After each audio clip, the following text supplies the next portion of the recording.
I was already drowning in the kind of loneliness that makes your ribs hurt when he appeared, cutting through the candlelit crowd like he owned the air itself. The wedding lights blurred in soft gold halos around me, and everyone else seemed wrapped in champagne laughter, except me, the single mom planted at a table meant for 8. I'd been invisible all night, and somehow that made everything louder.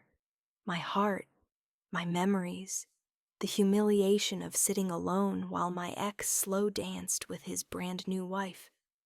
Then a shadow fell over my table.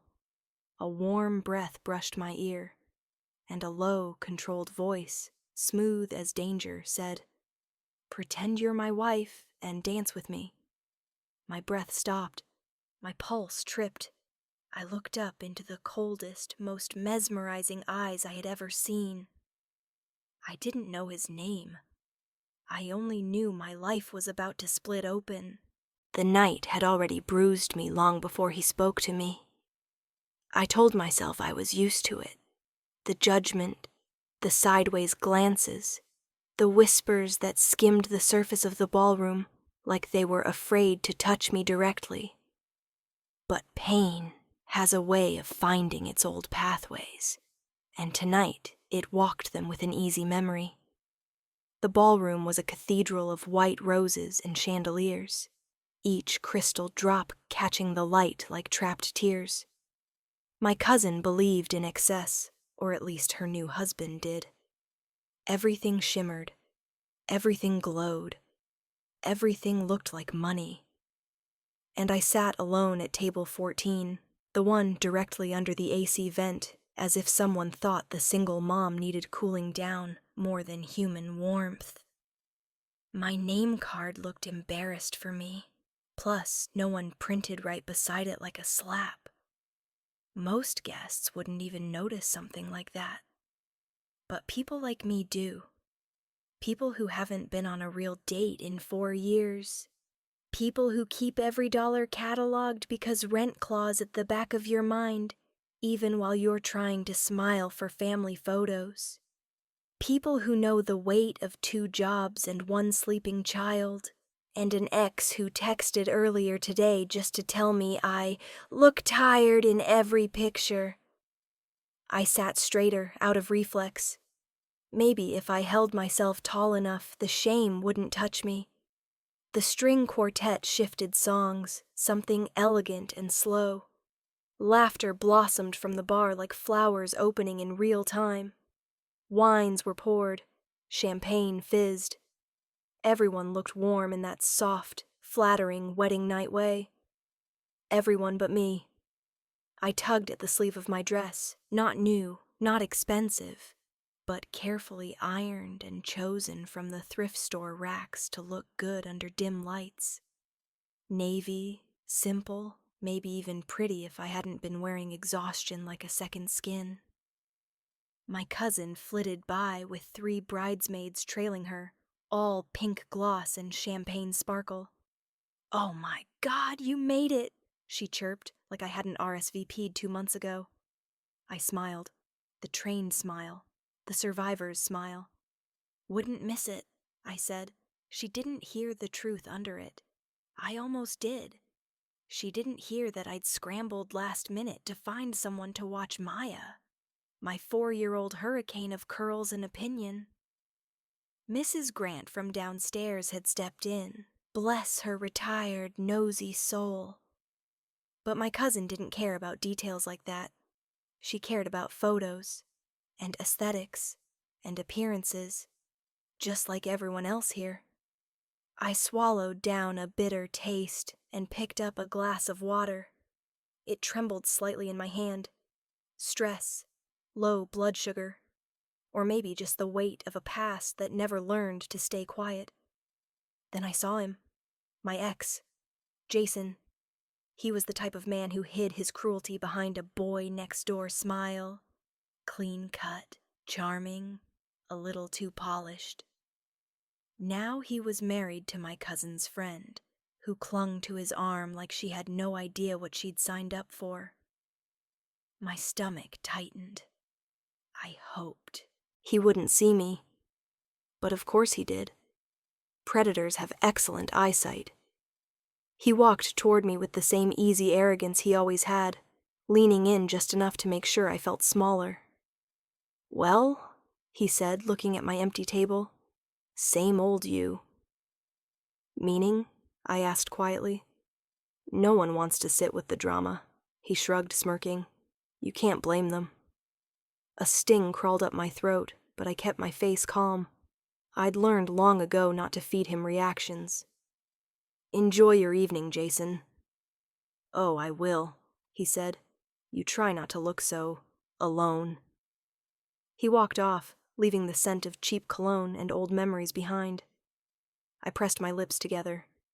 I'd promised myself I wouldn't cry tonight. I really had. I let out a slow breath and looked down, tracing a fingertip along the condensation on my water glass. I told myself I didn't care, that I came here for my cousin, not to impress a ballroom full of strangers, but pretending doesn't always silence the truth.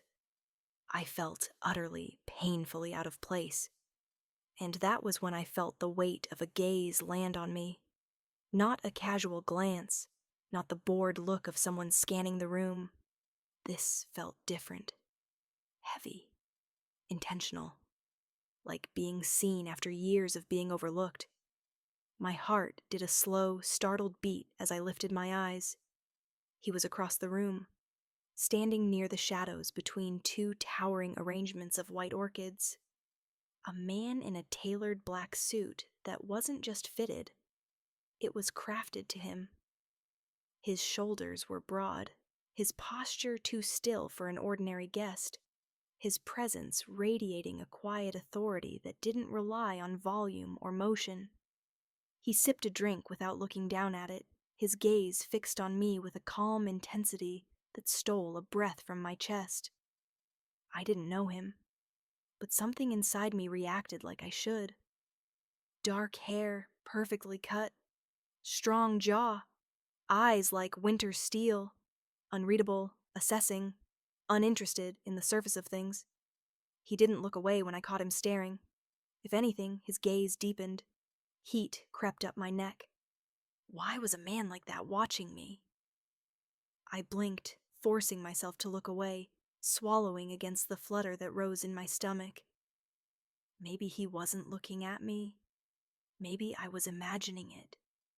I needed air. I reached for the champagne flute at my place setting, not remembering when it had appeared. Probably a passing waiter. I took a slow sip. Bubbles fizzed against my tongue. I scanned the room. My cousin's laughter. My ex whispering in his new wife's ear. Strangers clinking glasses. Nothing unusual. So why did my skin feel alive? Why did I feel seen in a way that made my pulse misbehave? I took another sip. Then another. Maybe it was just the champagne whispering against my nerves. I was tired. Overwhelmed. Out of practice with everything.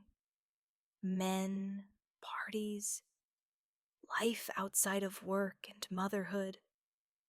I set the glass down carefully and stared at the tablecloth, counting the threads with my eyes until my heartbeat settled. I shouldn't have come. That thought hit harder than I expected. This night, this room, it wasn't built for me. It was built for the beautiful ones, the wealthy ones, the couples leaning into each other with practiced affection. I felt like an intrusion in my own family. I stood up, thinking I'd slip out quietly, send my cousin a text later, excuse myself with something believable, Maya not feeling well, or the sitter needing to leave. But when I turned toward the exit, I froze. The man from across the room was no longer in the shadows. He was walking toward me. Not fast, not slow.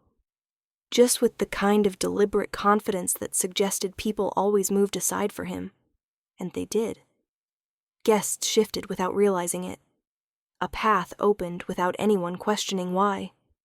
His eyes didn't leave mine. My breath trembled on the way out. Who was he? Why me? My pulse thudded hard, louder than the music, louder than the clinking glasses and laughter. Not fear exactly, but something deeper, something instinctive. I took a single step back toward my chair without meaning to. He kept coming. My fingers curled around the edge of the table, grounding myself. The room felt blurry at the edges, but his presence was sharp, defined, undeniable. When he finally stopped at my table, the space around us dimmed in a way that felt unreal. The ballroom continued, but it was muted, distant, irrelevant compared to the stillness he brought with him. He was taller up close, broader, more dangerous looking in a way that didn't rely on anything obvious. His suit looked expensive. His shoes shone. His expression was calm, unreadable, and he smelled faintly of something dark.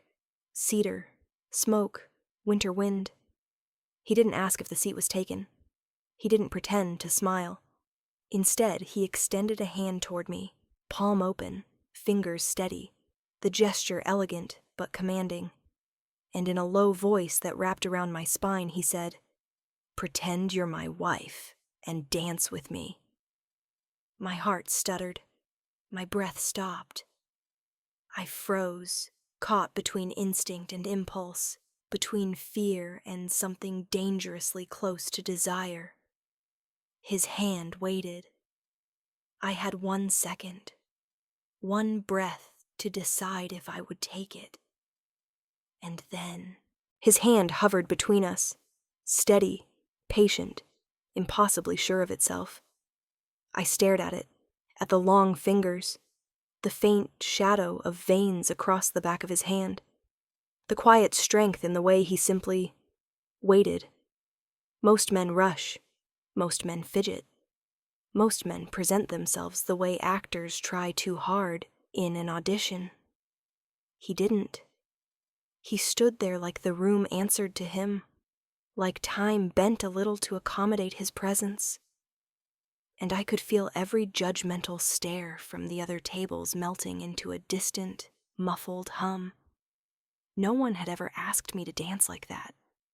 No one had ever asked me to pretend to be theirs, not even when I'd actually been married. My throat tightened. The word snagged on my breath. "I don't even know your name."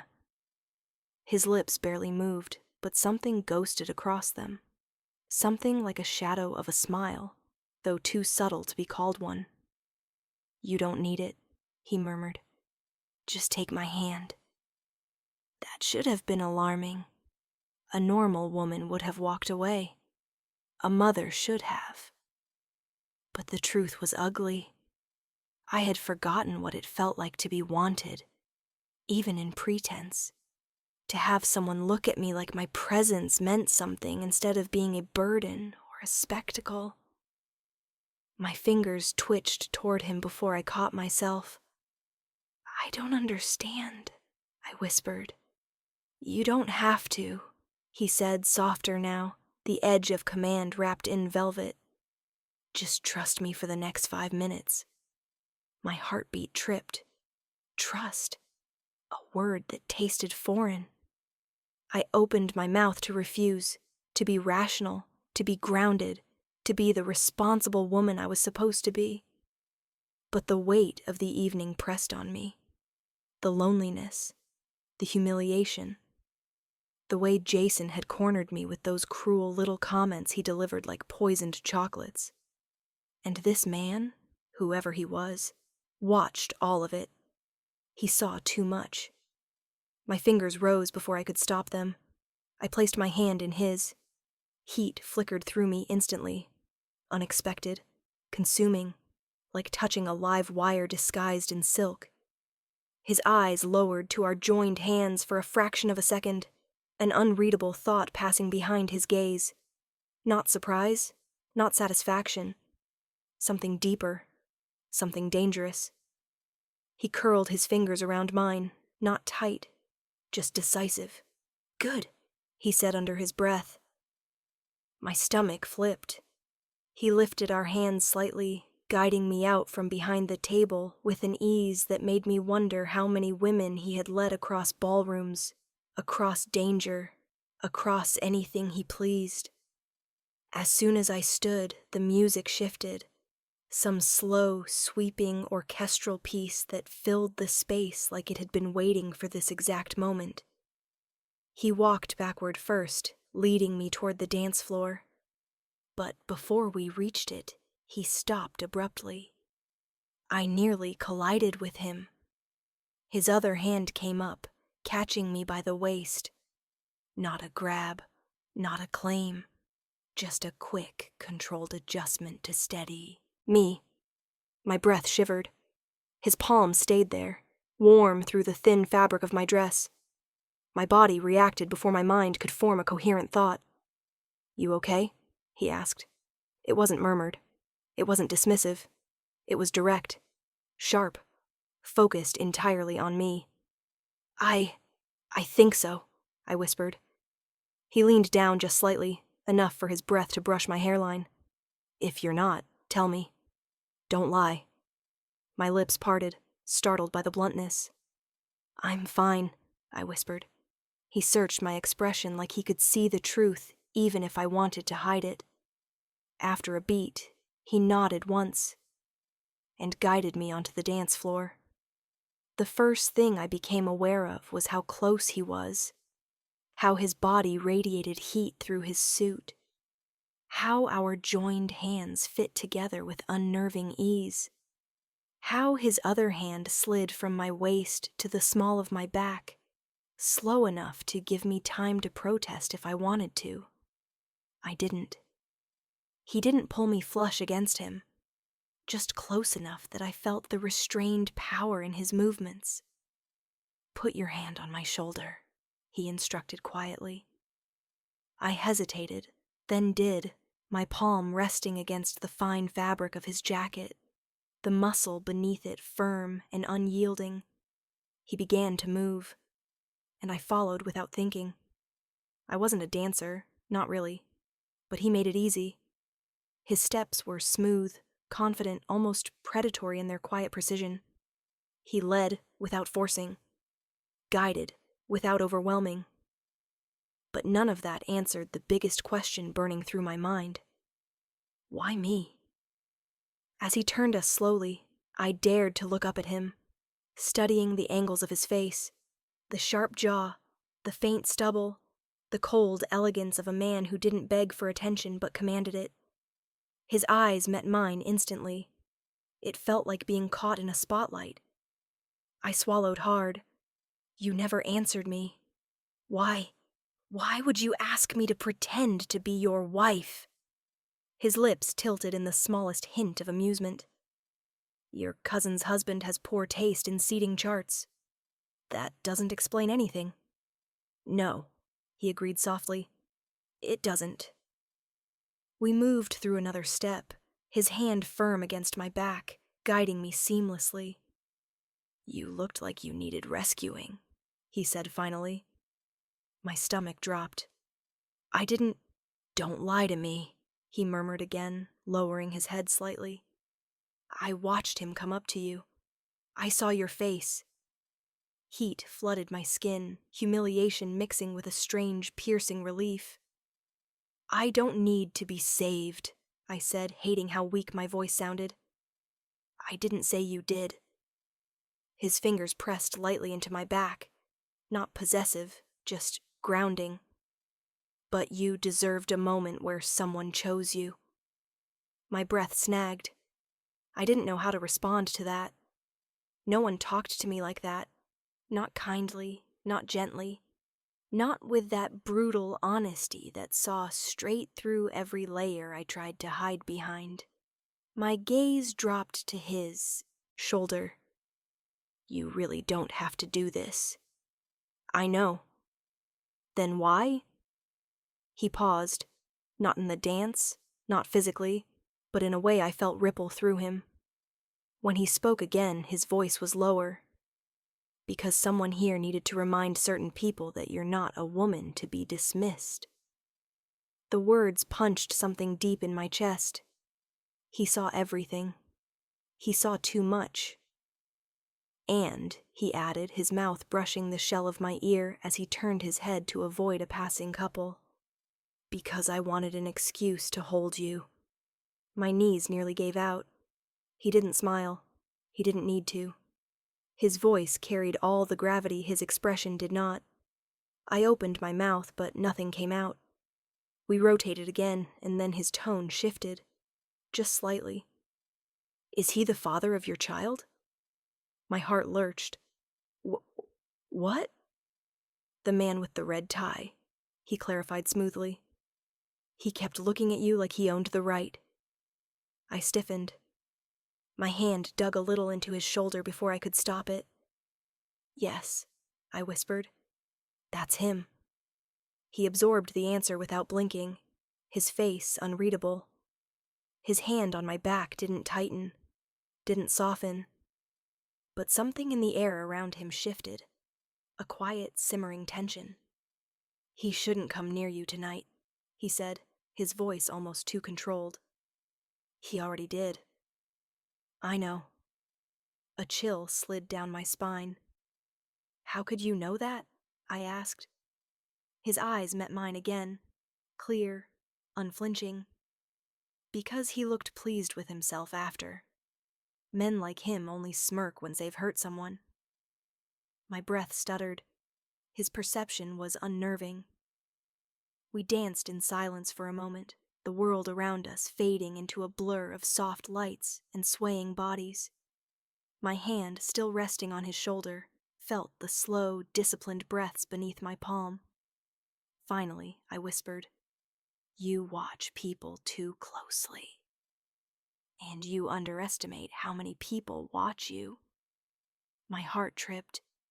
Why would anyone watch me? His gaze flicked briefly to my mouth before returning to my eyes. Because you walk into a room trying not to be seen. His hand slid slightly higher on my back, heat searing through the thin fabric. And that draws the right kind of eyes. I swallowed hard. The right kind. Not necessarily the safe kind. I became painfully aware of every place our bodies touched, the warmth of his chest near mine, the steady weight of his hand, the way he smelled, clean and sharp and masculine. My voice trembled when I spoke. You still haven't told me your name. No, he agreed again, voice threaded with something like dark amusement. I haven't. And you're not going to? Not yet. I exhaled shakily. That's unsettling. His fingers traced the slightest pressure at my waist. Not a stroke, not a caress, just a single anchor point. If I meant you harm, he murmured, you'd feel it? A shiver ran through me. Not of fear, not exactly. We danced for another long moment, the music swaying around us like a tide. Then his posture changed. Subtle. But I felt it instantly. His hand moved from my back to wrap securely around mine, guiding it to his chest as he stepped slightly between me and the rest of the room. What? I began. Don't look, he murmured. My pulse kicked up. At what? Your ex is watching us. Ice slid down my spine. Just keep your eyes on me. I forced myself to look up at him, my breath catching as the chandeliers cast a halo of light above his head, outlining the controlled strength in his face. He's coming closer, the man added, his voice still calm, too calm. My fingers curled into his jacket without thinking. What do I do? I whispered. He leaned his forehead just slightly toward mine, not touching, just close enough to shield my expression from anyone behind me. Nothing, he said. You're with me. I felt my knees weaken, but before I could react, before I could breathe, before I could find a single rational thought, he stopped dancing and lifted my hand between us again, His eyes locked onto mine, dark, unwavering. He lowered his voice to a near whisper, rough and deliberate. From this moment on, don't look at him. Why not? My breath shook. Because I'm about to give him a reason to back off. My pulse hammered. How? His grip tightened, slow, steady. Then he leaned in, so close his breath warmed my cheek, and said, "Pretend you're my wife and dance with me." Again. Not a request, a command sealed with purpose. I froze, and the world held its breath around us. The word wife detonated inside my chest like a dropped glass hitting marble, shattering clean, sharp, irreparable edges everywhere inside me. I couldn't speak, couldn't breathe. The entire ballroom blurred around the edges, lights smearing into soft halos as my pulse thundered in my ears. He didn't move. He didn't repeat himself. He didn't soften the command. He simply stood there, his hand wrapped around mine, his body angled protectively between me and the man who once stole years of my life. And even though I knew this stranger, this beautiful, dangerous stranger, had no logical reason to shield me, he did. And I had absolutely no idea why. My lips parted, but nothing came out. His eyes lowered to my mouth for half a second, half a breath, and then lifted again, colder now, sharper, filled with something territorial and unreadable. "Choose," he said softly. Not threatening, not pleading, just truth. A crossroads disguised as a dance. My throat tightened. I don't know what you want from me." His jaw flexed, a faint tick of impatience, or restraint. "I'm offering you protection, not a contract." "But why me?" I whispered. His eyes flicked briefly to something over my shoulder. I didn't dare turn, but the tension rolling through his body told me exactly who he was looking at. "That man took enough from you," he said, voice low and lethal. "He doesn't get to take your peace tonight." My heart twisted. My ex had already ruined enough occasions, holidays, birthdays, nights that were supposed to be safe. He had a talent for sensing vulnerability, even across a room. "He can't hurt you here," I whispered, half a hope, half a lie. His gaze snapped back to mine. "People like him," he murmured, "don't need privacy to hurt you. They only need an audience." My breath fractured. He was right. He saw it. He understood a kind of cruelty I had lived with for too long. "And you're offering what?" I asked softly. "A distraction?" His voice dropped an octave. "A shield." My fingers trembled inside his. "Why do you care what he does?" I whispered. A long pause. Wind, invisible and electric, seemed to move between us. His expression hardened, not in anger, something else. Something I didn't recognize. Finally he spoke, each word deliberate. "Because some men need to be reminded that the people they break don't stay broken." Something burned in my throat. He lifted our joined hands again, slowly, decisively, drawing me closer by inches that felt like miles. His other hand slid around my waist, firmer this time, guiding me flush to him. Heat shot through me so intensely I forgot the room existed. "You're shaking," he said quietly. "I'm not used to this," I whispered. "Being protected?" he asked. I closed my eyes. "Being seen." The tension in his body shifted, tightened, softened, deepened, all at once, like he wasn't expecting the honesty, but understood it better than most people ever could. He leaned in just enough for his breath to brush the side of my neck. "I see you," he murmured. "Now let him see you with me." Before I could answer, before I could even fully process the meaning laced through his voice, he took my hand, placed it against his chest, and guided my other arm around his shoulders. Then he began to dance again. Not slowly this time, not cautiously, possessively. He moved like someone who didn't need permission to take space. Someone who knew how power worked in a room full of people who pretended not to see it. Every step pressed me closer to him, the heat of his body enveloping mine.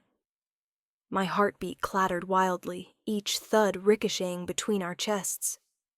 "I still don't know your name," I whispered. He exhaled a soft laugh through his nose, not amused, not mocking, more like he admired my persistence. "You'll know it when you need it." "That's not an answer." "It's the only one you're getting tonight." My pulse skidded. "You expect me to trust you without knowing anything about you?" He spun us slowly, his hand steady on my back. When we stopped, we were angled deeper into the dance floor, away from prying eyes, but still fully visible to the man he was shielding me from. "It's not trust," he said. "It's instinct." "Instinct still doesn't tell me who you are." His eyes locked on mine, dark, intense, unflinchingly direct. "I'm the man who stepped in when no one else did." That silenced me. His expression didn't break when he continued, quieter now. "And right now, I'm the man keeping him from humiliating you in front of your family." My breath punched out of me. "You don't even know my family." A ghost of something, maybe humor, maybe disdain, flickered in his eyes. "I know what people look like when they enjoy watching someone crumble." My stomach twisted. He was right. The glances, the whispers, the careful side eyes, the pity disguised as curiosity. It wasn't imagined. "You don't have to do this," I whispered again, weaker now. He lowered his head, bringing his mouth close enough to my ear that the warmth of his breath made my knees wobble. "Yes," he murmured. "I do." My lungs froze. "Why?" His answer slid down my spine like smoke. "Because he's still watching you." I stiffened instinctively. "Don't," he said. "Eyes on me." I looked up immediately, as if my body obeyed him before my brain could argue, and met his gaze. His expression changed, subtly. A shift I felt more than saw. A softening that didn't weaken him, but made him human. Terrifyingly human. "You're safe," he said. The way he said it, solid, certain, grounded, felt like a promise no one had ever given me without strings attached. My eyes burned. "You don't even know me." His thumb brushed the back of my hand just once.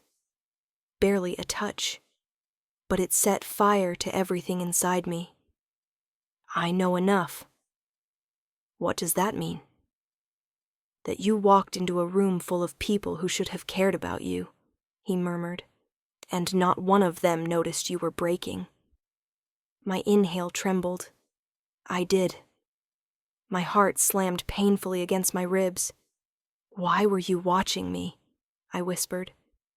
He hesitated only a second. Then, "Because you were the only person here who looked like you didn't belong to anyone." My breath caught. "And that bothers you?" I asked. His jaw tightened. "Yes," he said simply. "It does." The music softened, the notes swelling in a slow crescendo. His hand slid up my spine, warm and strong, guiding me closer until our bodies aligned so naturally it felt inevitable. "Look at me," he murmured. I already was. He dipped his head, bringing our foreheads nearly touching. The world blurred again, shrinking, until it was nothing but the warmth of his breath mingling with mine. "If you take my hand now," he whispered, "you take my protection for the rest of the night." My pulse jumped. "And if I don't?" A shadow crossed his expression. "Then he wins." My chest caved. "And you," he added, voice darker now, walk away alone.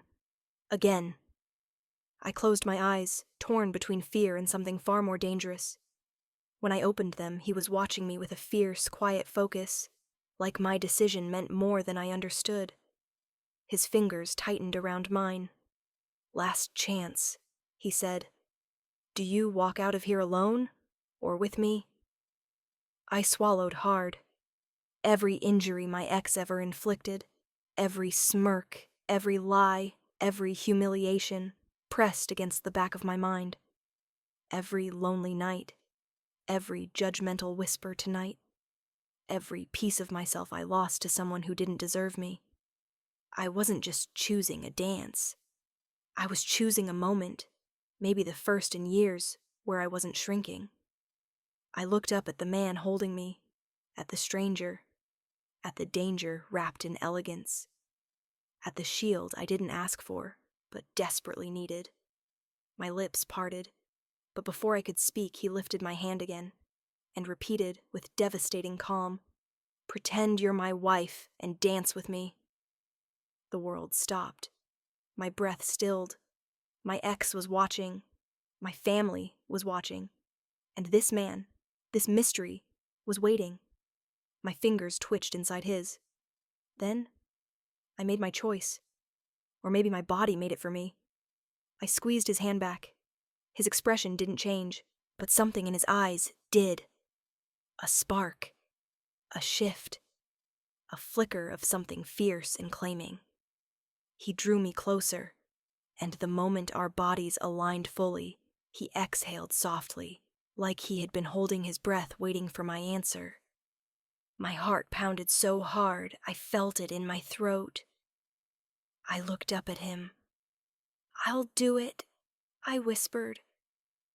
His breath hitched, barely, but I felt it. His hand slid up my spine, his hold growing solid, grounded, protective in a way that made the entire world sharpen around us. And then, he brought his mouth to my ear. So close, I felt the shape of the words on my skin. "Good," he said, voice a dark velvet whisper. "Now he'll never touch you again." His hand settles at the small of my back like it belongs there. Steady, warm, frightening in how gentle it is. I don't remember the last time a man touched me without taking something, without demanding something, without calculating what the touch would cost me later. But his palm rests against me like a wordless vow. I'm here. Don't run. Don't be afraid. The music slows, sweeping around us like a tide pulling me somewhere I'm not prepared to go. He draws me closer. My breath catches because he's tall enough that I feel the strength in his frame before I even look up. His suit is cut sharp, expensive, smelling faintly of smoke and something darker. I place one hand on his shoulder. I mean to rest it there lightly. Instead, my fingers curl into the fabric as if I'm anchoring myself to him. He notices. His gaze drops to my hand, then lifts to my face. "You're shaking," he says quietly. "I'm fine," I lie. "Crowds, weddings, it's a lot." His eyes search mine like he's reading a confession I never said out loud. "No one has applauded you for surviving the things you've survived. That's why you tremble." My chest tightens. No one talks like that. No one sees through me that fast. It feels invasive, but also terrifyingly relieving. As if someone finally switched on the lights in a room I've been stumbling through for years. I swallow hard, and the movement presses my body closer to his. His hand shifts subtly, fingers spreading along the fabric of my dress, steadying me. "You don't even know what I've survived," I say. "I know what it looks like on a woman," he replies. "Abandonment leaves a different posture than betrayal. And you, sweetheart," his voice lowers to a hum only I can hear, "you've had both." My knees almost buckle.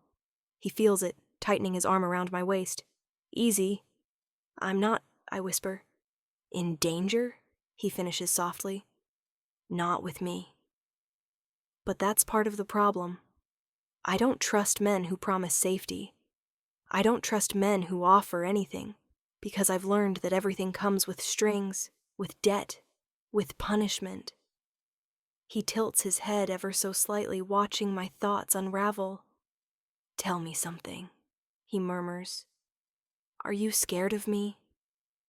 I should say yes. I should pull away.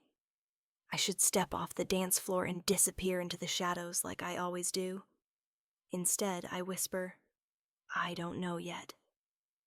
A faint smirk ghostlines his lips. Not arrogant, not amused.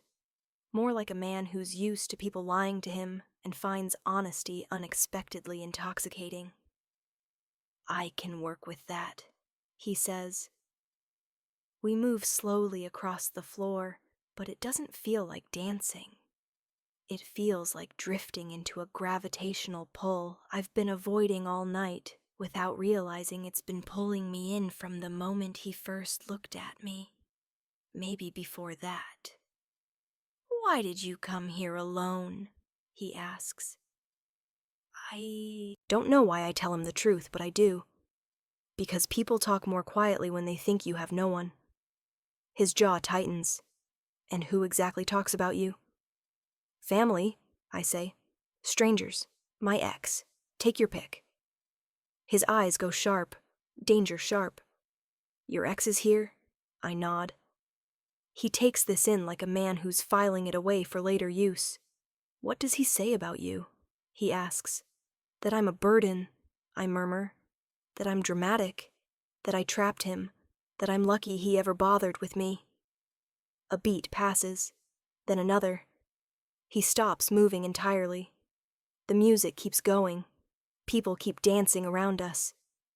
But he stands still, staring down at me with an expression I haven't seen on him yet. Rage, quiet, controlled, deadly. Has he ever touched you? He asks. Not since the breakup. That's not what I asked.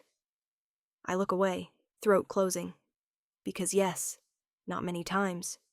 But once is enough to change the way you move through the world. To make you shrink. To make you mistrust compliments because you know how quickly they turn into weapons. His hand leaves my back only to lift my chin gently, forcing my gaze back to his. He won't touch you again, he says, voice low, lethal. Why do you care? I whisper. He doesn't answer immediately. Instead, he studies my face like he's memorizing it, like every second is another note he needs to understand. His thumb traces the faintest line along my jaw, not possessive, not soft, just aware. Because, he finally says, some men should only pick on someone their own size. And what size am I? He leans in just enough that his breath brushes my cheek. You're the size of someone who deserves better. My chest aches. I hate how much those words affect me. I hate that part of me wants to lean into him and just stop fighting the exhaustion for one moment. But you don't even know me, I whisper. Oh, sweetheart, he murmurs, his voice brushing my ear. I've known you far longer than you think. I pull back slightly, brows furrowing. What does that mean? His lips curve, not a smile, but something darker. It means tonight didn't start tonight. Before I can ask, someone bumps into us, hard. I stumble, and his grip tightens instantly. My forehead nearly hits his chest, but he steadies me with one arm, his body coiling with tension. Watch it, a voice slurs. I stiffen. I know that voice. My ex. Of course he's drunk. Of course he couldn't let me have even one peaceful moment. The Mafia boss's hand spreads across my back again, broad, protective, no longer subtle. He shifts, placing his body between mine and the man who once ruined pieces of me I'm still stitching together. My ex squints at the man in front of me, trying to assess him through alcohol-hazed vision. Who the hell are you? He mutters. The Mafia boss doesn't respond. He doesn't even acknowledge him. His silence is colder than any threat could be. My ex laughs weakly. Seriously? You're dancing with this charity case? A sound stops him. Just a sound. Not a threat. Not a word. The sound of the Mafia boss inhaling slowly, like a wolf deciding whether to bite. My ex swallows hard. I didn't mean it like that, he stammers. Still, no response. My ex backs away, mumbling, whatever. Have fun with her. The moment he's gone, the boss turns back to me. Are you all right? Yes, I whisper, but it comes out too soft, too exposed. He studies me for a long moment, then places his hand over mine on his shoulder and lifts it to his chest, holding it there, grounding me. You don't have to look down when you answer me, he says. Not with me. I finally meet his eyes, and something shifts between us. Something I can't categorize. Heat, danger, confusion, want, all tangled together. What's your name? He asks. I blink. You danced with me before even asking? I didn't need your name to know I wanted you in my arms. Heat rushes to my face. He lowers his head a little. But I'd like to hear it now. I tell him my name. He repeats it back to me, slower, like he's tasting it, like saying it marks some private decision inside him. Then, Luciano, he says. Call me Luca. Luca. It fits him too well. Smooth, dangerous, deliberate. His hand slides back to my waist, guiding me into movement again. The dance floor feels different now, like a world pulled taut between two realities. Why did you ask me to pretend to be your wife? I breathe. We'll get to that. That's not an answer. It is, he says softly. We circle through the dim lights, people fading into blurred shapes at the edges. He leads effortlessly, like he's done this 1,000 times, like the music obeys him, not the other way around. After a minute, he leans closer until his lips nearly touch my temple. Do you feel it? He murmurs. Feel what? The room changing. I swallow, because I do feel it. The atmosphere has shifted. Conversations have quieted. Eyes are on us, on him, on the way he holds me, on the fact that he approached a woman who arrived alone and is treating her like she's the guest of honor. Why are they staring at you? I ask. They're staring at you. That's not.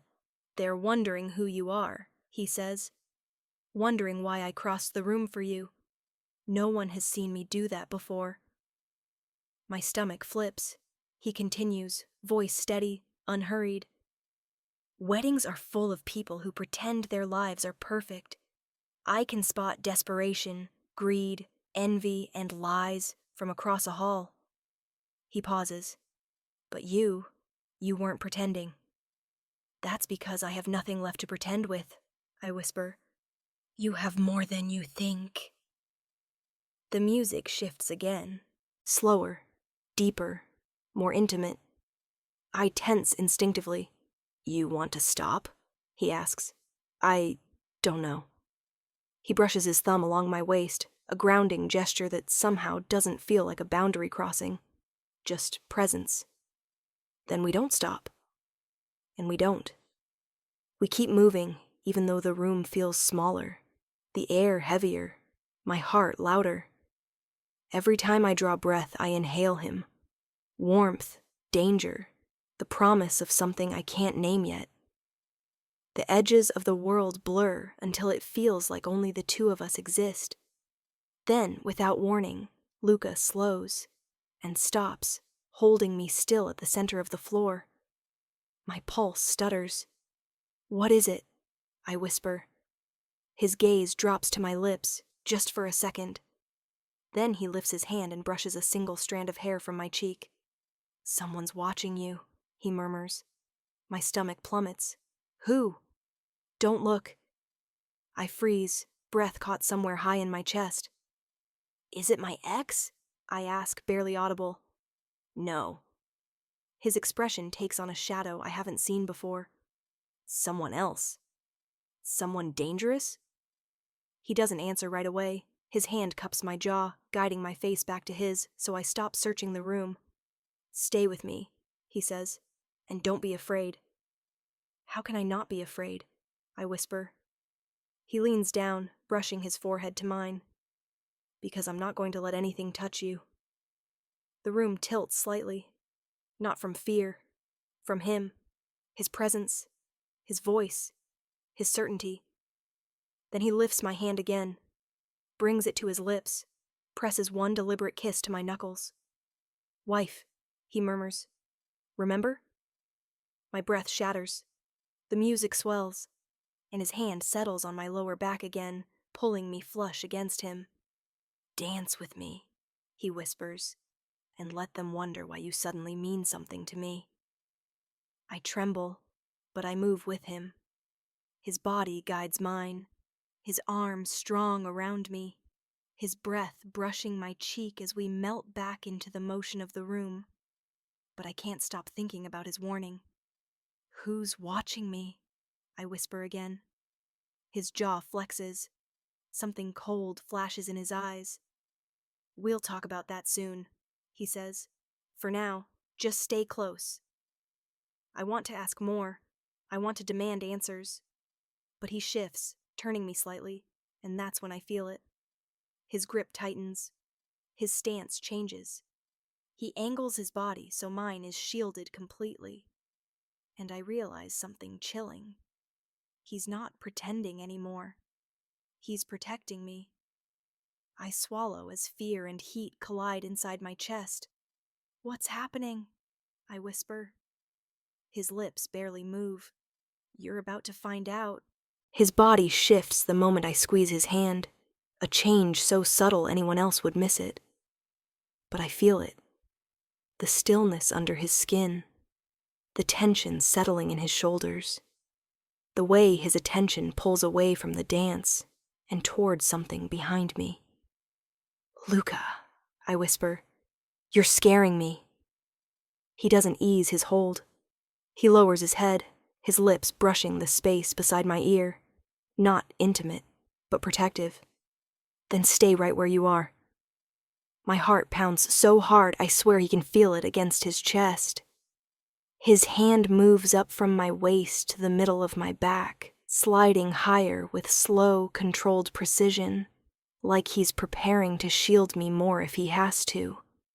Don't turn around, he murmurs. Everything inside me wants to look, but everything inside me trusts his voice more. Is someone here for you? I breathe. His jaw grazes my temple as he leans in. Tonight someone is here because of me, and now they've noticed you. A chill sweeps up my spine. Why would they be watching me? I ask. You danced with me, he answers simply. That's surely not enough to... It is, he cuts in, quiet but firm. In my world, everything means something. In your world. The words crash through me. Luca, I whisper, what are you? He pulls back just enough to look me fully in the eyes. The lights from the chandelier catch the edge of his gaze, molten dark, unblinking. He doesn't say the word. He doesn't have to. The answer is in his stillness, in the way the air around him feels charged, in how the room reacts to him without him making a sound. Mafia. He's Mafia. And whoever's watching him, watching us, is no ordinary guest. The music continues, but we're not dancing anymore. We're standing in the center of the floor, two still figures in a room full of motion. I swallow. What do you want me to do? He scans my face like he's weighing my fear against something else, like maybe part of him hates that I'm scared, and another part refuses to lie to me to make it easier. Just breathe, he says. That's not helpful. It is, he murmurs. I need to feel you steady. His thumb moves in one slow stroke along my spine. It's absurd how something so small can flood my entire body with heat and clarity. I inhale shakily, then exhale. Good, he says. But his eyes remain sharp, watchful. He's not really looking at me anymore. He's tracking someone beyond my shoulder. Is it a threat? I whisper. Yes, he says without hesitation. But not to you. I shiver. To you, then. And therefore indirectly to you, he says, which is why I need you close. Fear curls tight in my stomach. Who is it? He considers his answer for too long. Luca. It's a man who wants something he'll never get, he says. And he's been trying to follow me for weeks. My breath catches. Follow you? Why? Business. What kind of business? His brows lower slightly. The kind you don't need to be involved in. But I am involved, I whisper, because I'm standing here, with you. His expression flickers, just briefly, with something like regret. Or maybe it's recognition of the truth neither of us can undo. You shouldn't have to know about any of this, he murmurs, but I also won't lie to you. Then tell me if we're in danger. His grip tightens at my waist. Not if you listen to me step for step. My knees weaken. What do I do? First, he says, voice low and controlled, take one more breath. I do. He nods. Good. Now when I move, you move. When I stop, you stop. And whatever happens. His hand slides to my cheek, angling my face so I'm looking only at him. You don't let go of my hand. My fingers curl around his instinctively. I don't know this man. I don't understand his world. But everything inside me trusts him in a way that terrifies me more than the threat behind us. He steps us slightly to the left, seamlessly, as if dancing again. People around us barely notice. Where are we going? I whisper. To a place where I can see him, and where he can't touch you. My breath stutters. He turns us again, slow and precise. My dress brushes against his shoes. His arm holds my waist like we're bound together. Each pivot reveals a different slice of the room. The floral centerpieces, the laughing guests, the champagne glinting under warm lights, the blur of a string quartet bowing calmly, too calmly for the tension crackling through my bones. Then Luca stops. His body goes still. His hand tightens just enough to tell me he's found who he's looking for. Is he close? I whisper. Yes. My throat goes dry. What do you see? His eyes lock onto a point just over my shoulder. A man trying too hard not to stare. That's how amateurs give themselves away. Does he know you noticed? Oh, he knows, Luca says, voice dropping darker. That's why he hasn't blinked in 20 seconds. My blood chills. What does he want from you? I force out. Information. What kind? His jaw flexes. The kind you don't walk away from once you have. My stomach turns. Luca, why did you come talk to me tonight? His focus flickers away from the threat for a heartbeat, just long enough to answer me honestly. Because you looked alone, he murmurs. So? I whisper. So I don't like seeing a woman alone with wolves in the room. Are you one of them? I ask. He holds my gaze. I kill wolves.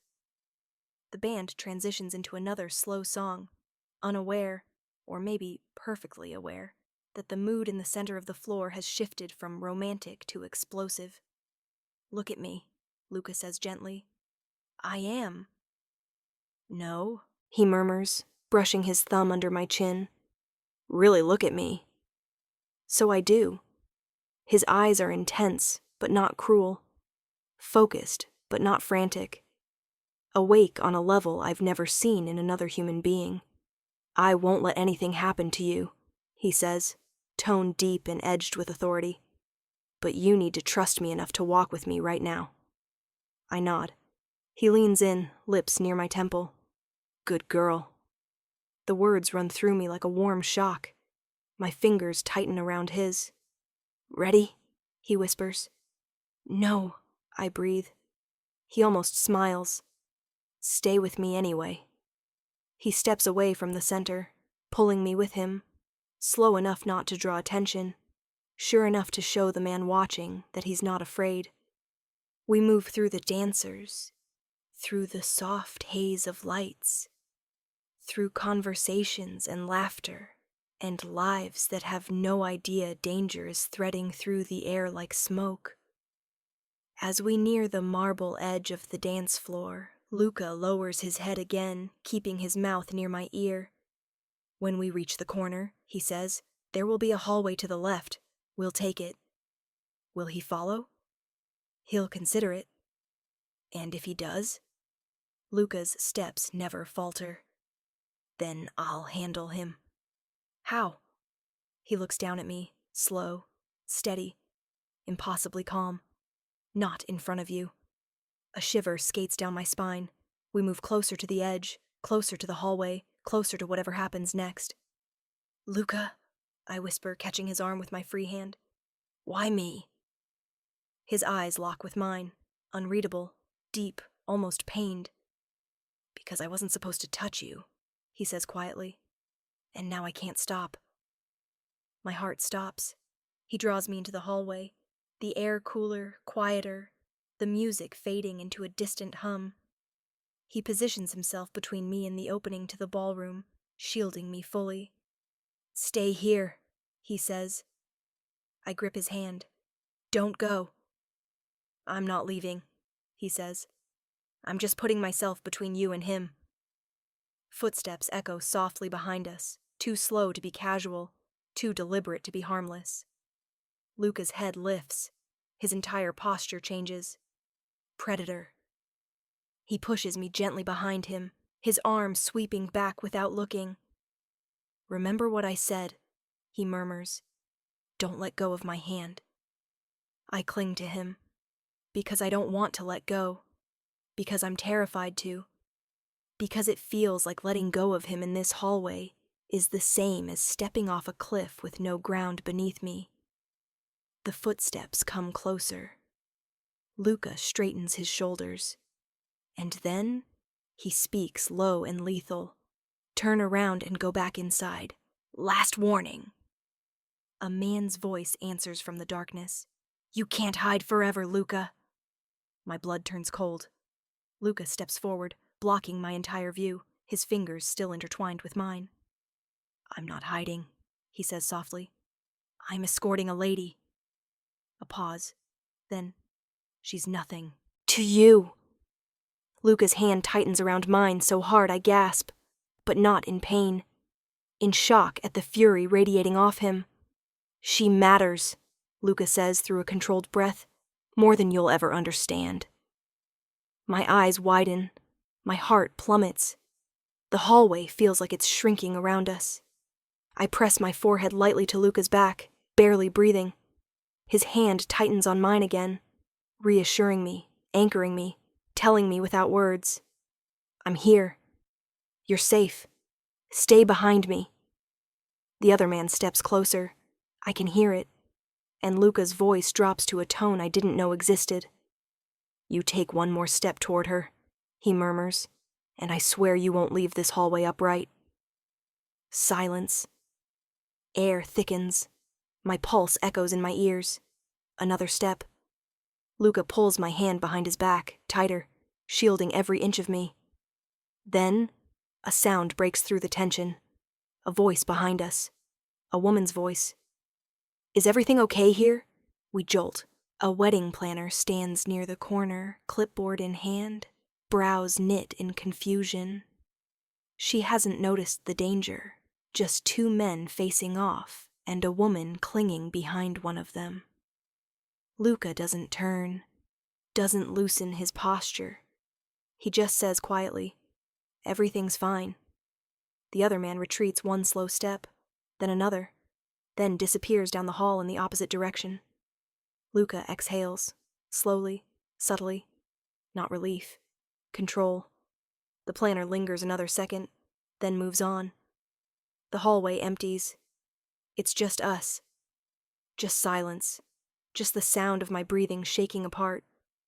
Luca turns to me, finally, and cups my cheek gently. His thumb brushes away a tear I didn't realize had fallen. "You're safe now," he whispers. I shake my head. "No, I'm not. Not with you." "Sweetheart," he says softly, "with me is the safest you'll ever be." "Luca," my voice breaks. "What did you get me into?" His forehead leans to mine, breath warm on my lips. "Nothing you can't walk away from." "But I don't want to walk away," I whisper before I can stop myself. His eyes darken, heat and danger tangled. "Good." His hand slides down from my cheek to my jaw, tracing the line like he's memorizing it. "Because I'm not letting you." The hallway felt impossibly narrow, even though I knew it wasn't. My back pressed to Luca's chest, the heat from him seeping through my thin dress, grounding me in a way nothing else ever had. I could feel the faint shift of his breathing. Calm, measured, but every inch of his body taut with awareness. He wasn't just protecting me. He was absorbing every fragment of tension around us, leaving me space to breathe. I tried to pull my thoughts together. The ballroom, the threats, the whispers of Mafia power. It all felt unreal. Like a dream I had no choice but to inhabit. And yet, with Luca shielding me, it was a dream I could survive. "You're trembling," he murmured, low enough that only I could hear it. I can't help it," I admitted, my voice small and uneven. "I'm just scared." He shifted, tilting my head slightly so our eyes met. "Fear is fine," he said softly. "It's human. It's proof you're aware, alive. I don't want you to be fearless. I want you to be alert. Alert. Alive. Protected." I swallowed hard, trying to steady my trembling. "And safe?" "You are," he whispered, brushing a thumb across the edge of my cheek. The touch was light, almost hesitant, but it sent warmth spilling through me. "As long as I'm here, no one can hurt you." I wanted to say more. "Thank you, please, I don't know how to breathe," but the words caught in my throat. Instead, I let him guide me down the narrow corridor, each step measured and deliberate. The soft click of our shoes on the polished floor echoed like a heartbeat, steadying me, tethering me to reality. We reached a quieter corner where the muted glow of wall sconces created soft shadows. He positioned himself slightly in front of me, one hand still gripping mine, the other brushing the small of my back. Even in the dim light, I could feel the power in him, the quiet intensity that didn't demand attention but inevitably drew it. "You can let go of my hand for a second," he said, voice gentle but firm, "just so you can steady yourself." I hesitated. Part of me wanted to cling to him forever. Another part, the part that had survived being alone for so long, needed space to feel capable. Slowly, I let my fingers slip from his. He didn't move away, didn't pull back. He simply watched, patient, steady, unwavering. I closed my eyes for a moment, inhaling the faint scent of him. Leather, wood, and something darker I couldn't name. It anchored me in a way I didn't expect. "You're calm," he observed. I laughed softly, bitterly. "I'm pretending." He tilted his head, a shadow of a smile brushing his lips. "Pretending isn't lying," he said. "It's surviving. And right now, that's enough." His words struck a chord deep in me. All my life, pretending had been my shield. Masking exhaustion, financial stress, fear of my ex, fear of judgment. But for the first time, pretending wasn't about hiding weakness. It was about staying alive under his protection. I forced myself to breathe steadily, to feel my feet on the floor, to acknowledge that I was still standing, that I was still here, and that I wasn't alone. "Why me?" I asked, voice barely above a whisper. "Why go to all this trouble?" Luca's gaze softened, and for a fleeting moment the predator disappeared, replaced by something almost human. "Because you matter," he said simply. "And because someone has to make sure you're not hurt." I swallowed, a wave of conflicting emotions washing over me, fear, relief, a fluttering in my chest I refused to name. I don't know how to thank you." "You don't need to," he murmured. "Just stay with me. That's thanks enough."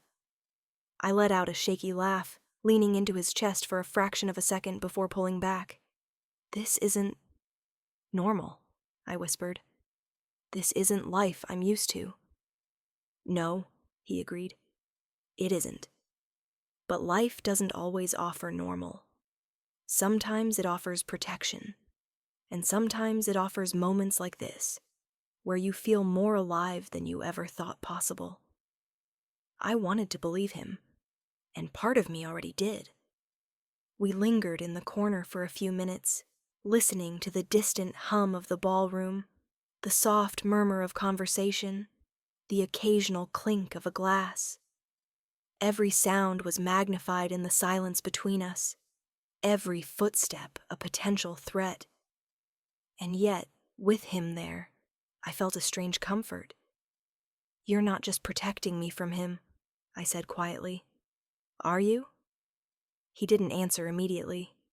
Instead, he adjusted his stance, scanning the hallway, every muscle controlled, every movement precise.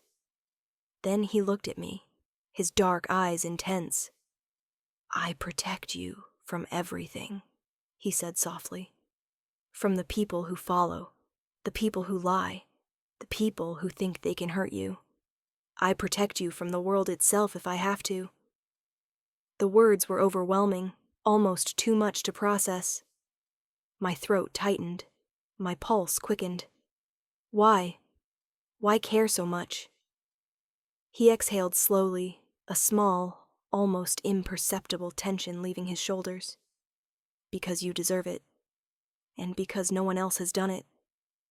My eyes filled, not with fear, not with weakness, but with a fragile gratitude that surprised me. "I thank you," I whispered, voice trembling. He softened his grip on my hand, brushing his thumb across my knuckles. "Don't thank me yet," he murmured. "You'll have plenty of time to see what I'm capable of.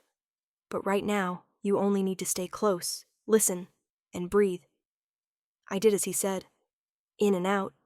Slow. Steady. The warmth of him, the steadiness of him, grounding me in a way I'd never known. After a few moments, he released my hand completely, but didn't move away. "You can relax now," he said quietly. "The immediate threat is gone." I exhaled shakily, leaning against the wall. "You saved me," I whispered. He nodded. "Yes, and I'll do it again if I have to." I looked up at him, taking in the strength and quiet confidence in his stance. "You're incredible," I murmured. "Not incredible," he corrected, voice low and intimate. "Necessary. Right now, that's the difference between you standing here and you being gone." The weight of his words settled heavily on me. The danger, the protection, the undeniable tension between us. It all converged into a tight knot in my chest. And yet, beneath the fear, a strange warmth blossomed. "Do you always move this fast?" I asked, attempting to inject some levity into the situation, though my hands still shook slightly. He gave me a small, almost amused smile. "No, but I move as fast as I need to when it comes to keeping someone alive." I swallowed, my pulse still racing. "You're terrifying." "And you're lucky," he said softly, brushing a loose strand of hair from my face. Terrifying and lucky often go hand in hand. We lingered there for a long moment, the world outside the hallway fading. It was just him and me. Just the quiet thrum of the city through the windows above, the distant laughter and music from the ballroom, and the undeniable pull of his presence that seemed to slow time itself. "Luca," I began hesitantly. "Yes? Am I going to be okay?" He met my gaze fully, intense and unreadable. "You are. As long as you stay with me, as long as you trust me, you'll be okay." I nodded, leaning closer instinctively, though I didn't know why. His warmth radiated through me, steady and protective, and I realized how much I craved it, not just physically, but emotionally, mentally. The world had never felt safe, and now, here, with him, it almost did. A faint smile brushed my lips. "I think I want that." "Good," he murmured, voice soft, "because I don't let go easily." Even as I said nothing more, even as the shadows played along the walls of the hallway, I knew one thing for certain. I was in his world now, and whether I was ready or not, I wasn't going anywhere. I took a deep breath, my hand finding his again, fingers intertwining without thought. "Then I trust you." He gave me a slow, deliberate nod, and just like that, the tension eased slightly, replaced by a fragile, simmering warmth that left my chest both light and heavy, all at once. "Good girl," he whispered. "Now stay close. Let's move before the music ends. You'll want to be somewhere safer." I squeezed his hand back. "Lead the way." And he did. The door to the balcony slid open with a muted click, letting in the cool night air. A breeze swept through, carrying the scent of blooming jasmine and the faint smoke of distant city streets. The chaos of the wedding faded behind us, leaving only the quiet hum of the world outside and the soft shuffle of Luca's shoes against the polished marble threshold. I took a tentative step out, the warm glow of the ballroom fading behind me. The night sky stretched endlessly above, dotted with stars that felt impossibly close. Yet the city lights shimmered below, casting a fractured reflection against the glass railing. My pulse slowed, the tension in my shoulders easing ever so slightly, though the lingering heat from his hand at my waist remained, grounding me in a way that felt both terrifying and comforting. "Breathe," Luca murmured softly, his voice low and calm, carrying the weight of someone who understood both danger and the fragility of the human heart. I obeyed, inhaling the cool night air, letting it fill my lungs, letting it calm the tremor in my hands. I could feel his presence behind me, steady and unwavering. The soft brush of his fingers along my side, a reminder that I was protected, that I wasn't alone. The balcony was quiet, empty of other guests. The faint rustle of leaves in the wind was the only sound beyond the distant city murmur. Luca positioned himself slightly in front of me, angled so that he could see the entire perimeter without obstructing my view. I could feel his watchfulness, the careful way he scanned every shadow, every movement. He was the embodiment of calm authority, yet the subtle tension in his posture spoke of an ever-present readiness. I swallowed, finally daring to speak. "It's beautiful out here." He glanced at me, a soft crease forming between his brows, almost imperceptible.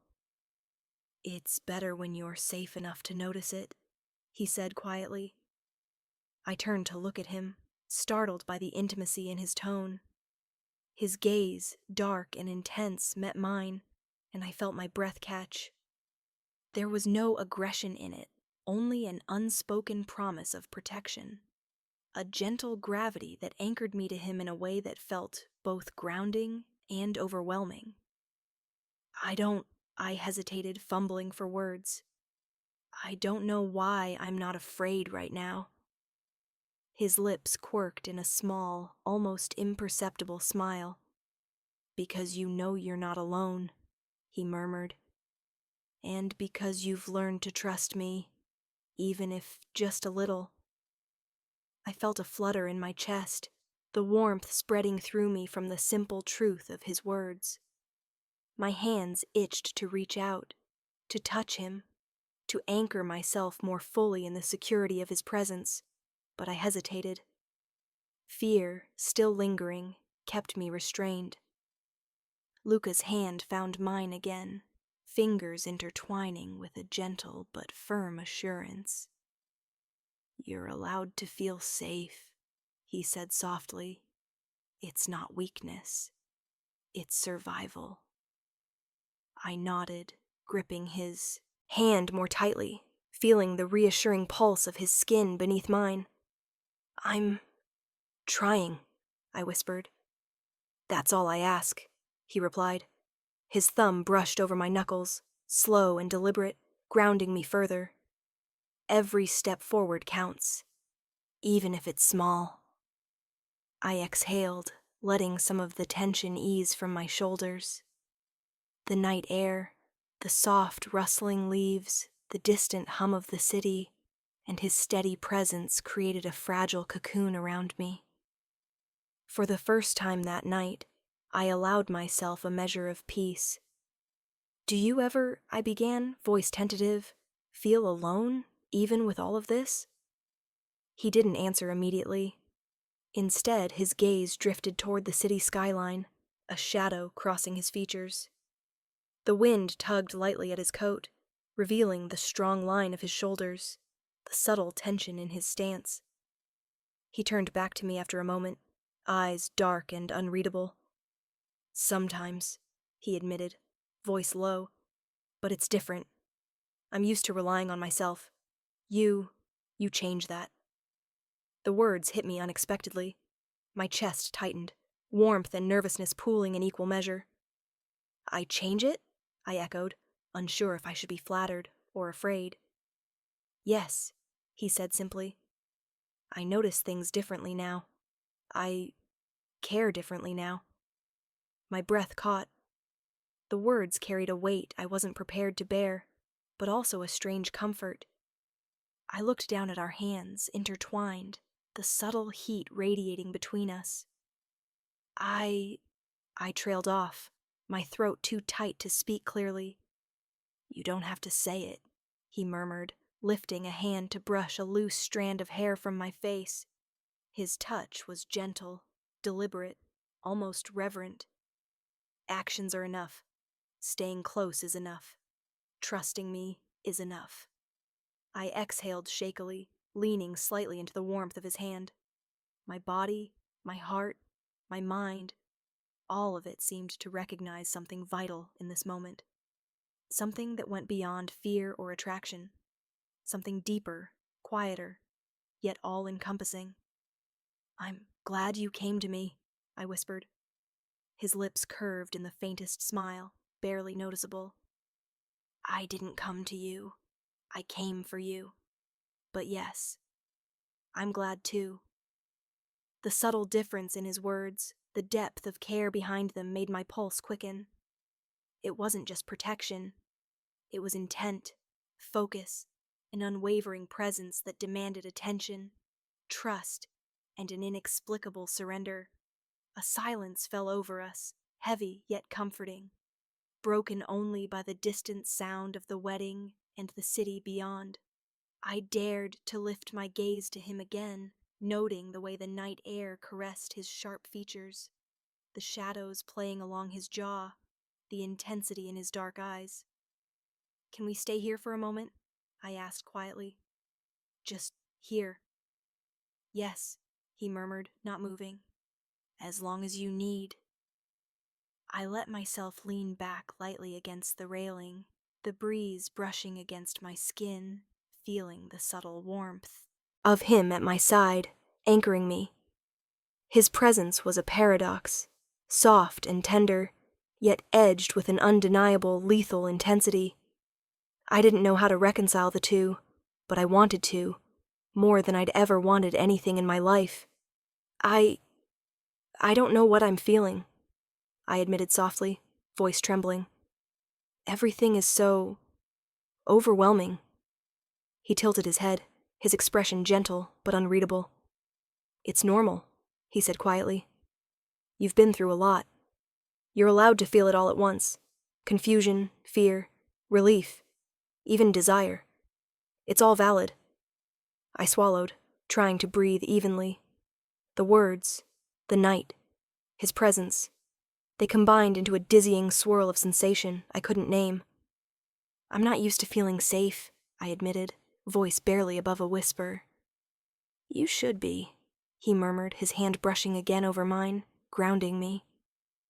Even if it's strange, even if it feels unreal, you deserve it. I lifted my gaze to him, meeting his eyes fully. The depth of his calm intensity, the quiet authority, the subtle warmth, everything about him demanded trust, yet also demanded caution. I want to believe that, I whispered. Then do, he said softly, leaning slightly closer. Start here. Start now, with me. Nothing else matters tonight. I nodded, the weight of his words sinking into me. For the first time in a long time, I let myself relax slightly, trusting him with more than just my safety. Trusting him with a fragment of my heart, my vulnerability, my truth. The breeze picked up, tugging at my hair and the folds of my dress. He adjusted his stance, closing the small distance between us without touching me forcibly, creating a protective circle of presence that made the night feel smaller, warmer, safer. Do you always do this? I asked softly, voice tinged with awe. Protect, watch, care, without asking anything in return? He studied me, expression unreadable, and then gave a small, almost imperceptible nod. Not always. Only when it matters. Only when I decide someone is worth it. My chest tightened at the weight of his words. I hope I am. You are, he whispered. More than you know. We stayed like that, quiet and still, the city sprawling beneath us, the night alive with possibility, danger, and unspoken promises. For the first time in what felt like forever, I let myself feel a fragment of safety, a fragment of warmth, a fragment of trust. And it was enough to tether me to the world again, even amidst shadows that threatened to swallow me whole. The night deepened, and the city lights flickered below us like distant fireflies. Luca remained at my side, an anchor in a world that often felt fragile, chaotic, and impossibly sharp. I let the wind carry away some of the tension in my chest, feeling the residual warmth of his presence seep into my bones. I can't believe I'm standing here, I whispered. After everything, it feels surreal. He didn't speak immediately. Instead, he shifted slightly, adjusting the subtle barrier of his presence so that it enveloped me without crowding me. His hand brushed the small of my back, careful, protective, steady. The touch wasn't possessive. It was a promise, a quiet declaration that I wasn't alone. You've been through a lot, he said softly, voice low and steady. And yet, here you are, stronger than you think. I closed my eyes for a moment, letting his words sink in. He didn't mean just physical strength. He meant survival, resilience, the capacity to keep going when every instinct screamed to run. He had seen me at my most vulnerable, and somehow, instead of recoiling, he had stayed, protected, shielded, anchored me. I faltered, my voice thick. I don't even know how to process all of this. The fear, the danger, the way my words caught. You make me feel something I can't name. He tilted his head slightly, the shadows from the balcony lights tracing the sharp lines of his face. That's all right, he murmured. You don't need to name it. Feeling it is enough. I opened my eyes and looked at him fully. The danger and power he carried wasn't intimidating here. It was comforting, steady, and fierce in a way that made my chest ache. I've never met anyone like you, I admitted. Good, he said softly, almost with a hint of amusement. I've never met anyone like you either. The simplicity of the exchange, the quiet acknowledgement of our shared fragility and strength, made my pulse quicken. I wanted to ask more questions. About him. About why he cared so deeply. About the danger lurking in the shadows. But somehow in this moment I didn't need the answers. I just needed this. He gave my hand a reassuring squeeze. You don't need to understand everything yet, he whispered. You just need to trust me. I nodded, letting the warmth of his touch ground me, steady me. I think I can do that, I admitted, voice trembling slightly. For now. At least for now. He didn't respond with words. Instead, he leaned closer, the faint scent of him, leather, wood, and something indefinable, enveloping me. It wasn't threatening. It wasn't overwhelming. It was protective, safe. Even in the darkness, I felt seen, understood, shielded. Stay close, he murmured. There's more out there than you realize, but you won't face it alone. I don't know how I got so lucky, I whispered, voice catching. He offered a small, almost imperceptible smile. Luck has nothing to do with it. Survival, timing, attention, that's what matters. And right now, you survived. You're alive. And I'm here. I shivered slightly, whether from the night air or the intensity of his presence, I couldn't tell. And my heart, I murmured almost to myself. It's all over the place. He tilted his head, a shadow of humor brushing the edge of his lips.